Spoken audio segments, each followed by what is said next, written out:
Hey everyone, I'm Bobby Penn, hanging out here at the House of Blues for Night with Crown Royal and Tanner Adell. How are you? Good. Oh my gosh, when I say it's such a pleasure to meet you, the very first video that I saw when you came across my timeline, I didn't even have to hear the whole song. First 3 seconds, you open your mouth to sing. What was it? It was Buckle Bunny, of course. So Like... the first 3 seconds I clicked follow, I'm like, oh, she's lit. And then you kept doing like the remixes at different literal mini marts and the hanging microphone thing. So talk to me about how you found success through social media. I mean, it was really a journey. It's definitely something that social media can be so overwhelming sometimes. And I just kind of had to turn off that fear of being cringe and the fear of, oh, what is my family going to think? Or what are my friends going to think? And just kind of go after what I wanted, and it's fared out quite well for me. I'd say. Yeah. And you could never be cringe. In fact, I think your quirkiness is what is so appealing. You feel like a real person. Like, I'm just meeting you for the first time, but I feel like we've been friends. And even watching interviews with you, such as you on the Terrell Show, you're just so Oh my authentic. gosh, you watched that one? I was goofy. Goofy on that. No, you are so fun. So talk to me about your upbringing. You grew up in between Wyoming and California, and you now live in Tennessee. So how does that play into your sound? I mean, I write a lot of songs about, well, this year I've been writing a lot of songs about home and kind of family and things that really inspired me. And it seems like the longer I'm away from home and my family, the more I become, just even more passionate about it. I wrote a song called Homesick this year that'll be on my album that I'm just really, really excited about, and it kind of dives into that side of me. I'm really close to my family, and they're my biggest fans, my biggest supporters, and ever since I was really young, they were very like, she's a star, she's the one, she's gonna go do it, and we should get her voice lessons and all these things. I never had voice lessons until I was in college, but they were always just pushing me to kind of follow my dreams, and I think I'm lucky for sure. Oh, I would absolutely say. Yeah. Now, aside from us both being fans and having Bichon poodles, yes. I think we also share something else in common. You were adopted. I am. I too. Oh, you were adopted too? Oh my goodness. So you were born? I was born in Washington, D.C. and raised in Washington, D.C. Oh, wow. Okay. Long story we can talk about off camera. Yeah. But can you talk a little bit about that? I feel like there's a huge tribe of us, and we always hear it from the parents aspect, whether it's the parents that gave the children up or the parents that adopted.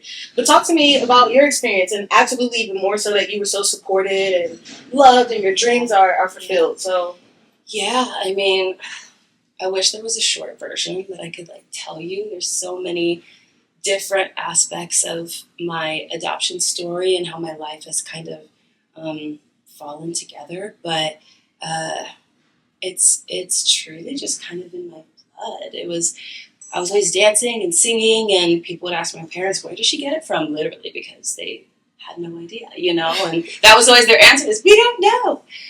But a couple of years ago, my birth family did find me, and I was able to kind of learn that all of this it's totally just in my blood. The singing, the dancing, playing instruments.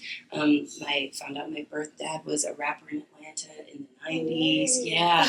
My brother's really great at guitar, just little things like that. But growing up, obviously, I didn't know any of that. Yeah. And that was definitely a challenge, and feeling like sometimes, and you obviously know the feeling like someone gave you away and that you're unwanted. And some of that trauma, I think, has helped me become a really good writer. Yes. To be honest, I have a lot to say, a lot to write about.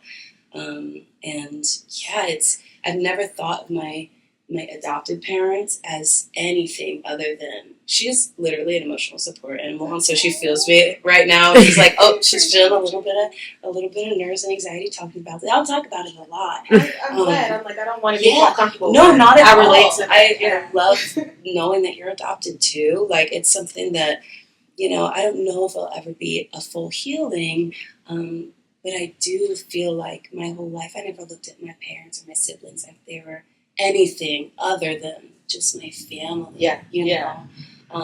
And so I definitely feel blessed, and I won't be able to meet my grandmother. She passed away a couple of years before my brother was able to find me. But it's always kind of like feels like I have a mom here watching out for me and a mom there kind of watching out for me. So. I completely relate. I just connected with my biological family 4 years ago as well. Wow. And I've always had a passion for entertainment, which is how I got into entertainment journalism. Right. And it comes from it being in my blood as well, so I relate to that. Really? My mother, grandmother, and her sisters were a traveling gospel group. My grandfather, he's still living, who is blind, plays 5 instruments, and my oldest brother is a drummer. So, yeah.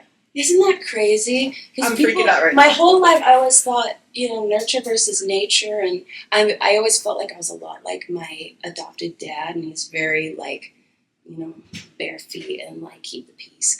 And as I met my birth family, it was like, oh, we laugh the same, and we do the same like hand expressions, and we have the same, feelings on different things. It's just so interesting connecting with your biological family because there's a chemistry and something that as close as you can be to your adoptive parents, there's something there that's can't be replaced from biology. It's really crazy. Absolutely. And I appreciate your authenticity we just felt during this interview. We're at a very intimate setting, so I'm sure that's going to translate to the stage. Yes. What can we expect tonight here with Crown Royal? A lot of fun. Crown Royal has been my favorite whiskey. It's technically bourbon. We can't say that because it's Kentucky. And that's fine. I was born in Lexington, Kentucky, so I'm a bourbon girl. I've always loved bourbon. I love bourbon whiskey. And I love anything pretty, and I think Crown Royal has some of the prettiest packaging. Yes. Their bottles, the crown is very me. It's so sparkly and pretty to me.